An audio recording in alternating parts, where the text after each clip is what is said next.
In this video, we will learn how the SUMIF function is used in Microsoft Excel.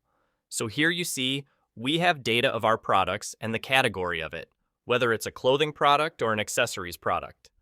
Now, let's say we only want to find the total sales of our clothing products and not the accessories. So for that, we use the SUMIF formula. Now here we will type equals to SUMIF. Then the lookup range where we want to find the word clothing, then type the word that you want to find. We will type clothing here. Then choose the range of the values that you want to add from and press enter. Now you see we have got the total of all sales of only the clothing category. Now, let's move a step further and learn about the SUMIFS function. This one is like SUMIF, but more powerful because it lets us add numbers based on more than one condition.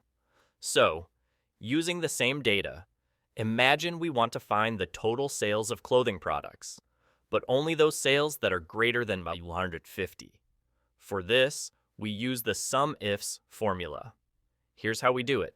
We type equals to SUMIFS, then first the range of the values we want to add, which is the sales column.